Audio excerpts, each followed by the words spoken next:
दोस्तों, कैसे आप? स्वागत है आपका मेरे YouTube channel basic math classes में। तो आज मैं आपको पढ़ाऊंगी इकाई अंक ज्ञात करना। आज मैं आपको 4 और 9 का इकाई अंक ज्ञात करना सिखाऊंगी। तो चलिए वीडियो को स्टार्ट करते हैं। मेरे चैनल को सब्सक्राइब जरूर कर लीजिए। देखिए, अब हम पहले पढ़ेंगे चार का इकाई अंक कैसे ज्ञात करते हैं, है ना। तो देखिए, आप बस एक बार इस नियम को याद कर लीजिएगा और मैं आपको एक चीज़ और समझाऊंगी जिससे कि आपको इस नियम को याद करने की भी ज़रूरत नहीं पड़ेगी। लेकिन अगर आपको ये नियम याद हो तो आप इसको ज़रूर कर लीजिएगा। तो देखिए, अगर हम 4 की घात 1 लगाएंगे तो फिर हमारा जो इकाई अंक आएगा वो 4 आएगा, क्योंकि 4 की घात 1 4 होती है, तो हमारा इकाई अंक भी 4 आ जाएगा, है ना। और देखिए, अगर 4 की घात 2 है तो फिर हमारा जो 4 की घात 2 है तो हमारा आंसर 16 आएगा। तो फिर जो 16 है उसमें जो इकाई अंक है वो क्या होगा? इकाई अंक 6 होगा, क्योंकि इकाई अंक हमेशा अंतिम संख्या होती है, पीछे वाली संख्या होती है। क्योंकि हम जब संख्याओं को गिनते हैं तो इकाई, दहाई, सैकड़ा, हजार ऐसे ही तो गिनते हैं। तो इकाई अंक हमारी हमेशा पीछे वाली संख्या ही होती है, तो इसलिए इसमें है 6। अब देखिए, 4 की घात 3, अब इसमें आया है 64, तो इसमें हमारी इकाई अंक क्या होगा? 4 होगा। अब 4 की घात 4, इसमें आया 216, अब इसमें हमारी इकाई अंक क्या होगा? 6 होगा। तो देखिए, आप इस पैटर्न से एक चीज़ जरूर समझ रहे होंगे कि देखिए, जब हम 4 की घात विषम लेंगे तो हमारे इकाई अंक 4 आएगा, और जब हम 4 की घात सम लेंगे तो हमारे इकाई अंक 6 आएगा। जैसे कि 4 की घात 1 और 4 की घात 3 ये दोनों विषम है, तो जब हम 4 की घात विषम लेंगे, यानी कि 4 की घात हमारी विषम संख्या होगी, तो हमारा इकाई अंक 4 आएगा, है ना। और जब हमारी 4 की घात सम संख्या होगी तो हमारा जो इकाई अंक आएगा वो 6 आएगा। ठीक है, तो एक बार इसको और देखिए जिससे कि आपके अच्छी तरह समझ में आ जाए। देखिए, अब जैसे कि यहाँ में आगे कोई भी संख्या दी हुई है, लेकिन उसका जो अंतिम अंक यानी कि जो इसका इकाई अंक 4 होना चाहिए, है ना, तभी तो हम 4 का इकाई अंक ज्ञात कर पाएंगे।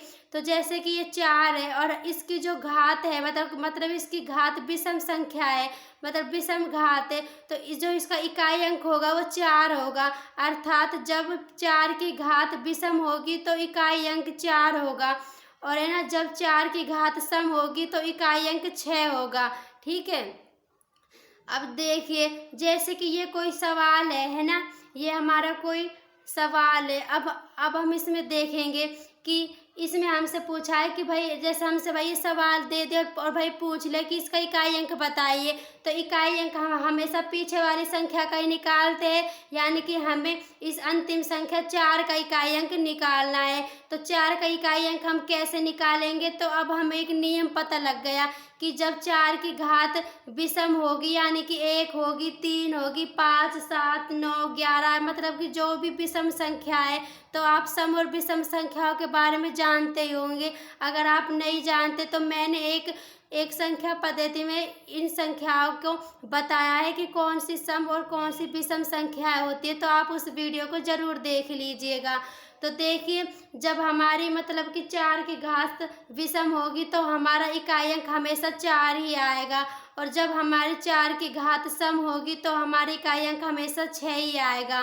ठीक है, जैसे कि अब ये सवाल है, इसमें हमसे 4 की घात पूछी है, तो 4 का इकाई अंक पूछा है ना, तो हम इसकी घात को देखेंगे सबसे पहले। देखिए, इसके लिए हमें इसकी पूरी घात को देखने की ज़रूरत नहीं है, सिर्फ हमें जो अंतिम अंक है उसी को देखना जरूरी है। तो हमें देखना होगा कि इसका जो अंतिम अंक है वो सम है या विषम है।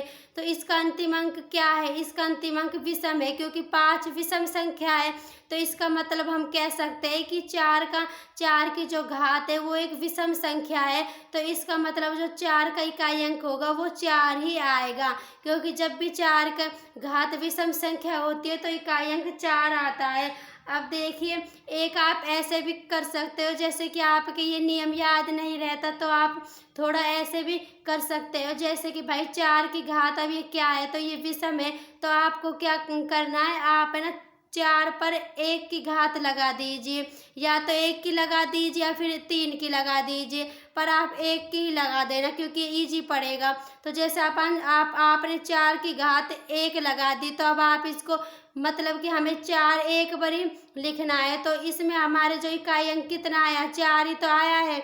जैसे ही आप 4 की घात 3 लगाएंगे तो आप मतलब कि 4 को 3 बार लिखेंगे, 4 इंटू 4 इंटू 4। अब आप इनको गुना करोगे तो आपका जो इकाई अंक आएगा, जैसे कि 4 4 चौक 16, 16 चौक 64, तो ये 64 है। तो इसमें जो ये 64 आया है, ये आपका क्या है, ये इसका जो इकाई अंक 4 ही तो हुआ, 4 ही तो है इकाई अंक ये। यानी कि हम ऐसे भी कर सकते हैं, जैसे कि हमसे इकाई अंक पूछा है 4 का, तो हमें 4 पर 1 की घात लगा देनी है, फिर हम देखेंगे कितना आ रहा है, तो 4 ही तो आ रहा है, यानी कि हमारा इकाई अंक 4 ही हो जाएगा। और आप इसको याद रख सकते हो तो इसको याद कर लीजिए और भी बेस्ट होगा। ठीक है, मतलब कि 4 की घात विषम हो तो इकाई अंक 4, और 4 की घात सम हो तो इकाई अंक 6 आएगा। बस, अब जैसे कि ये है हमारा एक सवाल, अब इसमें हमें क्या करना है, इसमें इकाई अंक पूछा है, तो अब हमें देखना 4 की घात सम है या विषम है। तो ये 4 घात 6 है, तो ये कैसी है, तो ये हमारी सम संख्या है। तो जब हमें पता है कि जब 4 की घात हमारी सम होती है तो फिर जो हमारा इकाई अंक आता है वो कितना आता है, तो वो 6 आता है। जैसे कि हमें दे दिया 4 की घात, जैसे कि हमें 4 की घात सम है तो हम यहाँ पर सम संख्या लगाएंगे, तो फिर 4 की घात 2 हमने सम संख्या लगा ली। अब हम इसको गुना करेंगे, 4 इंटू 4 तो कितना आ गया, 16 आ गया। अब हम क्या करेंगे, अब हम इसका पीछे का यानी कि इकाई अंक देखेंगे, तो इसका इकाई अंक कितना है, 6 ही तो है। यानी कि 4 की घात अगर हमारे सम है तो हमारे इकाई अंक 6 होगा, और अगर विषम है तो इकाई अंक हमारा 4 हो जाएगा। ठीक है, और देखिए मैं आपको एक और करवा देती हूँ, जैसे कि ये है हमारा 4 है, अब इसकी जो घात है वो हमारे पास है 1 है। अब देखिए, अब जो ये 1 है ये सम संख्या है विषम संख्या, तो ये हमारी विषम है, यानी कि जब ये 1 हमारी विषम संख्या है तो हमारी जो 4 की घात कैसी होगी, 4 ही हो जाएगी। अब जैसे कि ये एक सवाल है, अब इसकी जो हमारी घात है वो कैसी है, तो इसकी घात, चलिए हम 2 लगा लेते हैं। अब इसकी घात सम है या विषम है, तो इसकी घात हमारी सम है, तो अब इसका जो इकाई अंक होगा वो क्या होगा, 6 हो जाएगा दोस्तों। ठीक है, 6। तो दोस्तों है ना, अब इसमें तो मैंने आपको ये 4 की इकाई अंक बताया है, अब इस अगली वीडियो में मैं आपको 9 का इकाई अंक भी बता दूंगी। तो है ना, अगर आपको मेरी वीडियो पसंद आई हो तो आप मेरी वीडियो को शेयर कीजिएगा, लाइक कीजिएगा और चैनल को सब्सक्राइब कीजिएगा, ताकि मेरी डेली की वीडियो मिलती रहे। तो दोस्तों मिलते हैं अगले वीडियो में, धन्यवाद।